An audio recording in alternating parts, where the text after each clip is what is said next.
everyone, and welcome back to the channel. I believe this is episode 151. Don't quote me on that. It will say in the title and the thumbnail, but I'm pretty sure it is because I'm sure me and Lauren were in the studio. No, there was no podcast last week, but we were in the week before, and that was 150.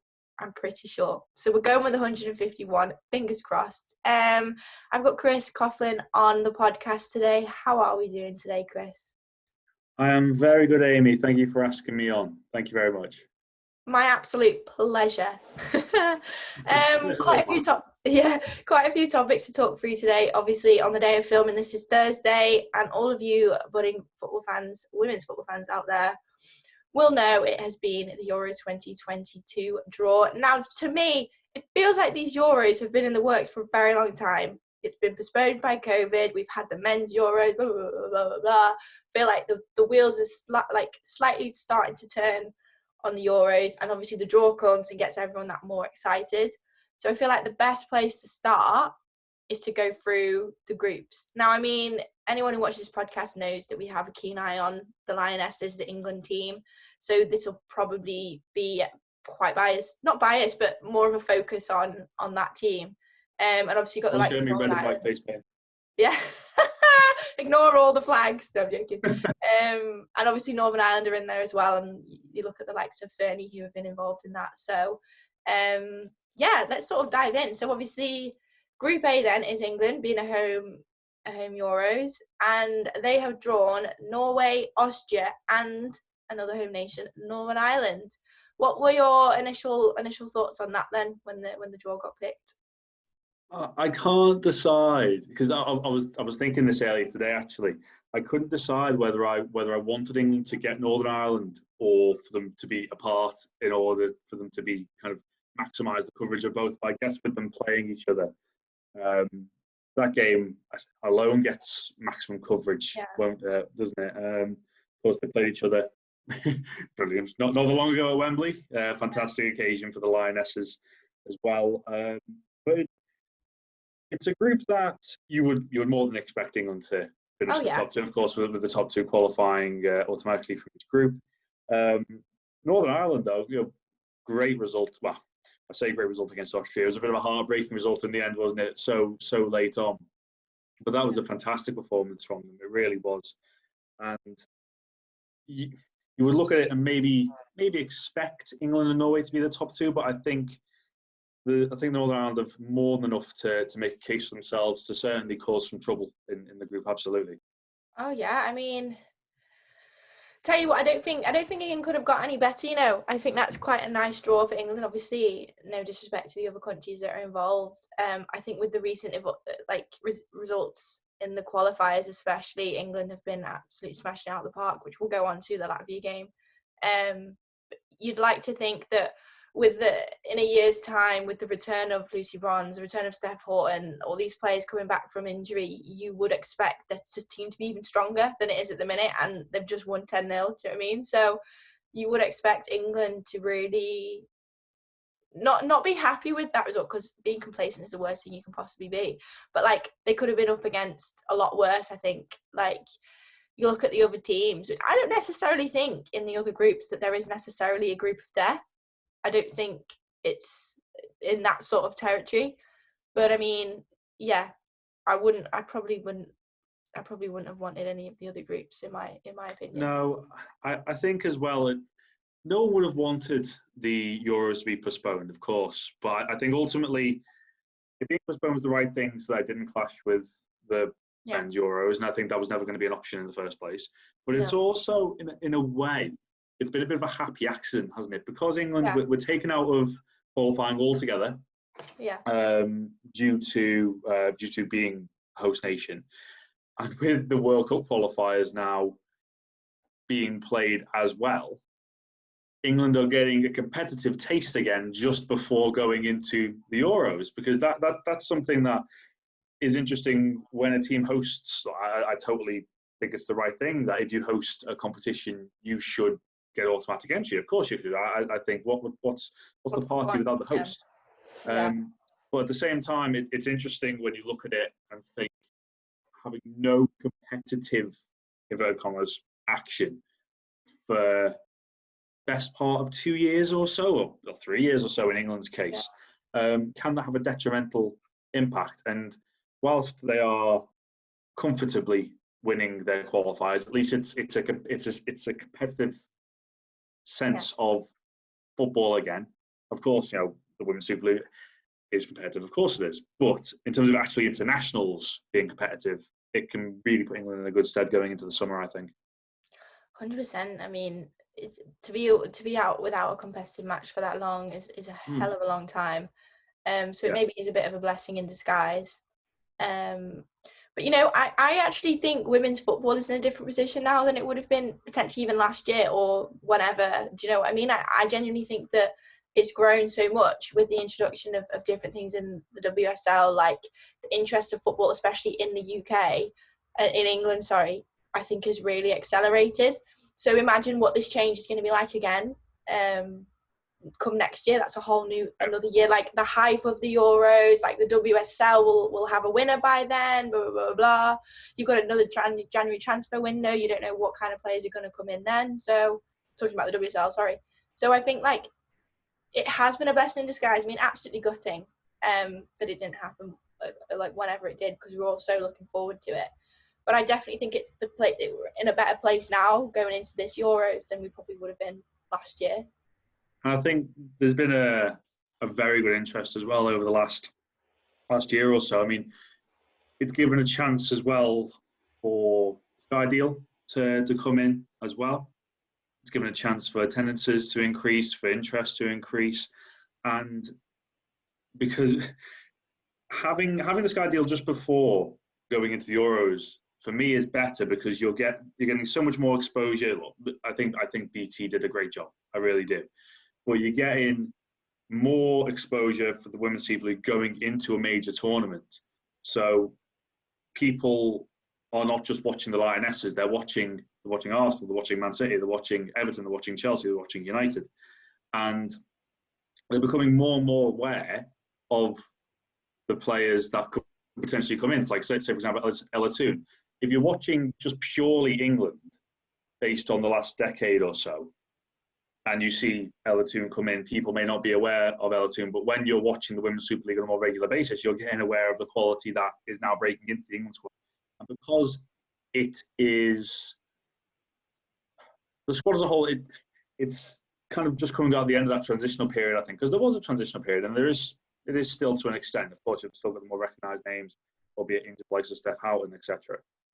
But when you're seeing the fresher names, the newer names coming through, and seeing them on a weekly basis, that can only help the exposure going into the summer. Because, of course, the first game at Old Trafford as well, I think they'll certainly, if not sold out, very close to being sold out, and I think that will be the aim, won't it? Really, 100%. It's 75,000. So exciting. I can't wait. I think I've got tickets to the opening game as well. So it'll be super exciting. I mean, it's literally like a half an hour walk, maybe a 10-minute drive from where I am right now. Safe somewhere. Safe exactly. with a combination lock. Oh, God. How exciting. And like, obviously, you just mentioned a couple of people there. It kind of, in the teams, it kind of filters in nicely into like what else we wanted to talk about, which was the England game on Tuesday against Latvia. Wow. I mean, 10-0. You can look at that in two ways. You can look at that as in England are really, really good, or that Latvia might need like a bit more work. It's tough. Like when you see a scoreline like that, it doesn't make me feel great, because I think like Latvia's got such a long way to go. Yet England are so more advanced. So it's like, imagine if like every single game was that little bit more competitive. Like that's when you realise that women's football globally has so much more to go. Like I feel like sometimes in England we're in a bubble, and we see how much the game is progressing, and week in, week out, watching the WSL, watching the standard. And I think it takes things like this. That was a World Cup qualifier, and it was 10-0. So sometimes it's nice. It's not nice, but sometimes you have to take a step back and go, whoa, like in the terms of the wider world of women's football, there's still so much underdevelopment going on. I don't know if you agree in that sense, but when I see a 10-0 scoreline in a World Cup qualifier, I'm like, oh my God, like they must have been really bad. And they were awful.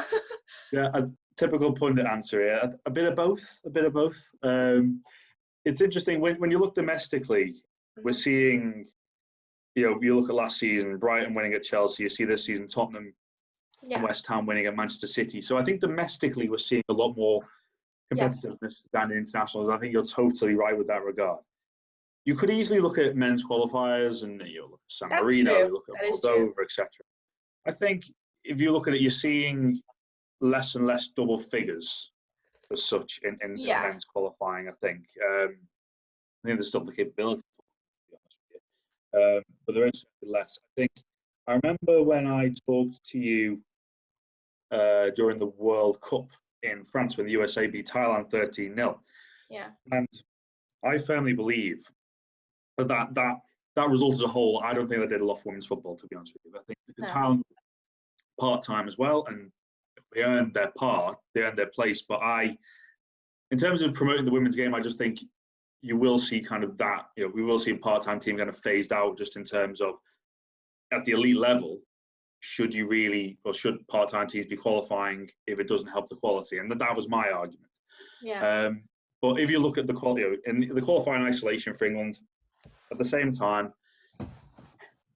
of course, one side being good, one side being bad, but at the same time, I'm a firm believer in that if England, if they created 10 chances, didn't take any of them, all of a sudden it becomes a struggling draw. So you've got to be clinical. Yeah. You've got to take advantage of poor defending, and there was plenty of. Let's not deny that. But at the same time, clinical finishing, apart from Ellen White's penalty, but a great moment for Latvian goalkeeper, of course. Yeah, good save that. It was a very good save, to be honest with you.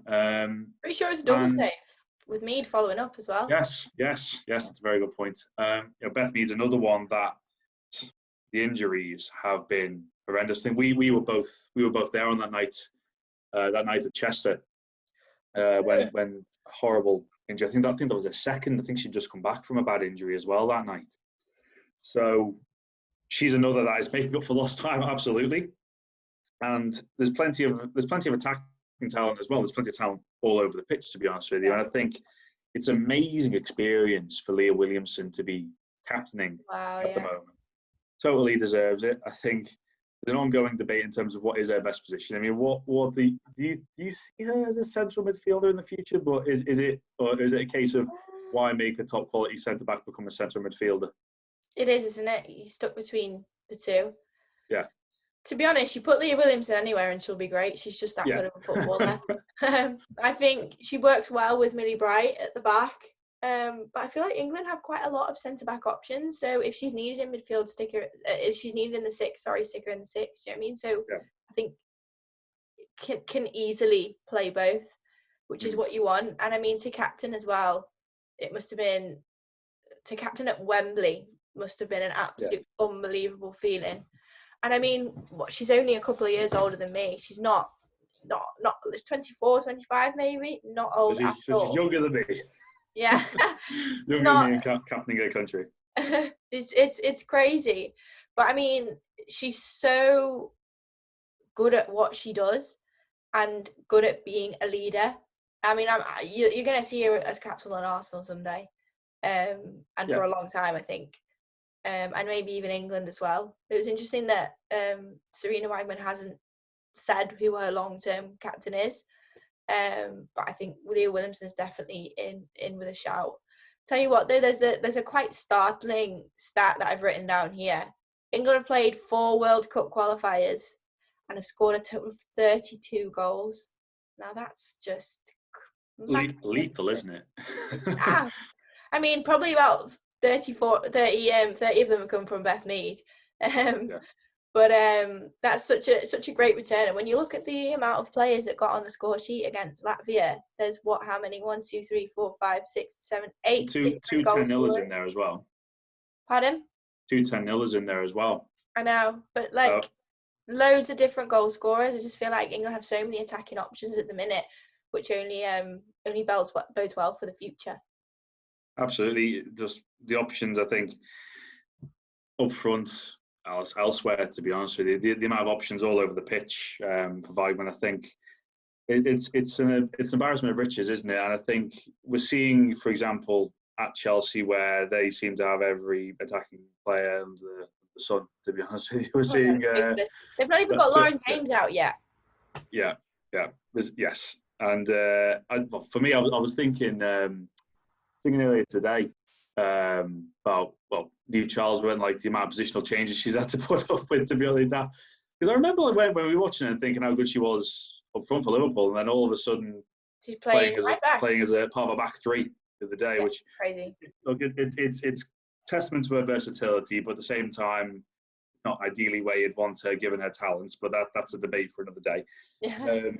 But even if you look at goalkeeping, Hampton and McIver, two very good goalkeepers. McIver especially seen since she was brought in at Everton, and she took over the mantle where I didn't think she was particularly ready at the time, just because she had come in, but she's been absolutely sensational in an Everton team. Of course, again, it's a topic about Willie Kirk's departure over the last week or so, but I was surprised at that because I think he's done a very good job at Everton. And yes, they've lost 3 of the first 5 games, but they were against City, Chelsea, and Arsenal. So I was surprised with it. But on England, sorry, topics flying through my head.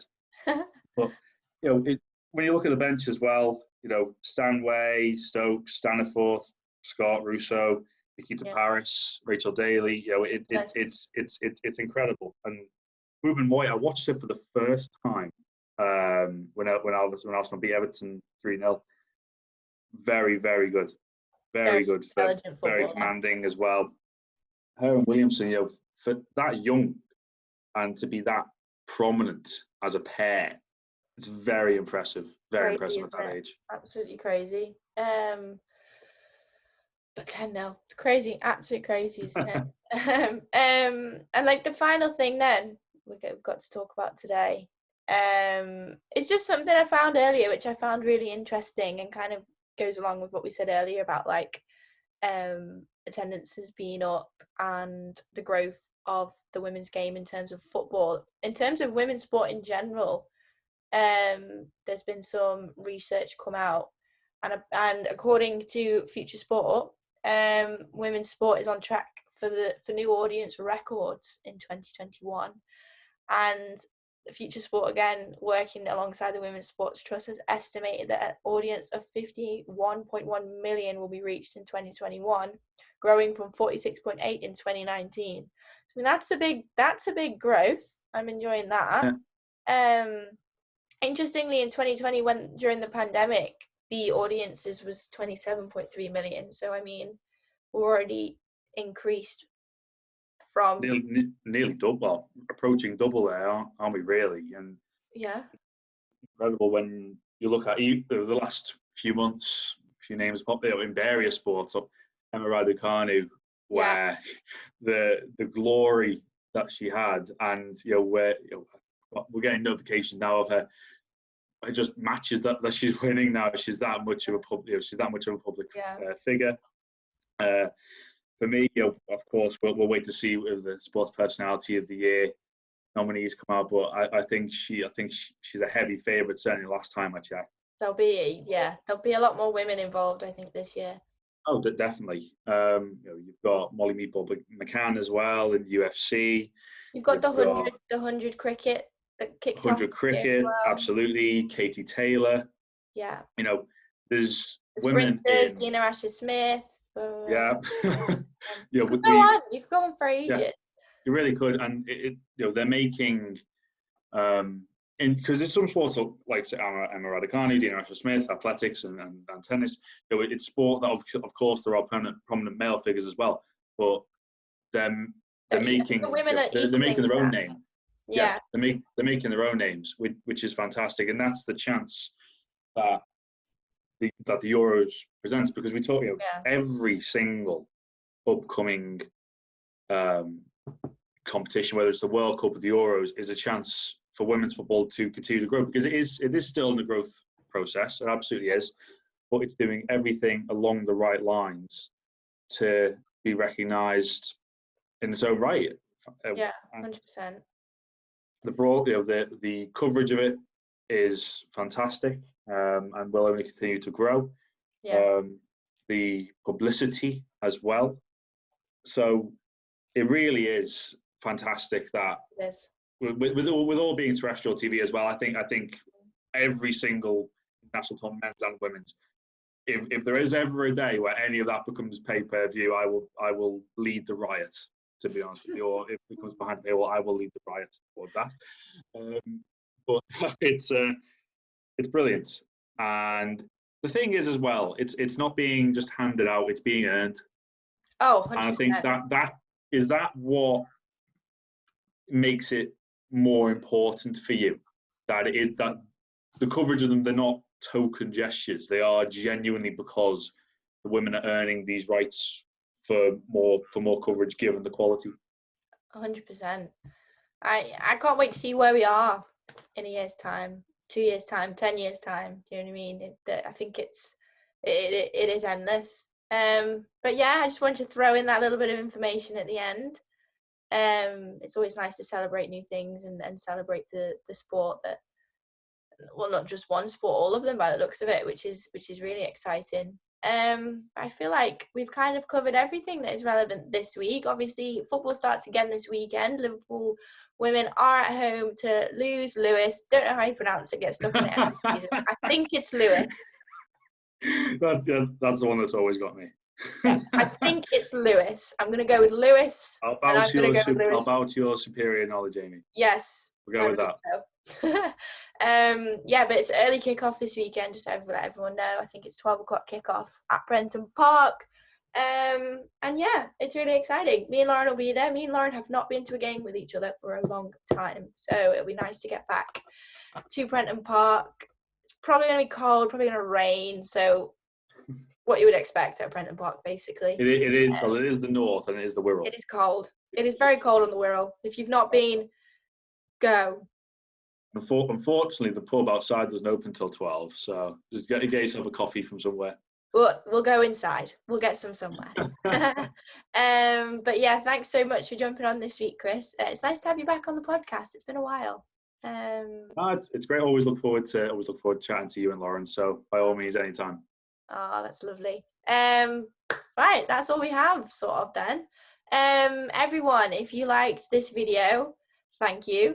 And you know where the subscribe button is. So comment down below. I'm going to think of a question. Comment down below who your favourite England player at the minute is, and who you think is going to win the Euros. There you go, more topical. And yeah, make sure you subscribe to sort of see whenever we next post, which I believe will be our post-match content from the weekend, which always goes down really well. Get to hear thoughts from Matt Beard and one other player, and then me and Lauren as well. So yeah, what more could you ask for? Probably a lot. I'm going to end the video now. So hope you all have a lovely evening. You too, Chris, and we will be back soon with another video. See ya.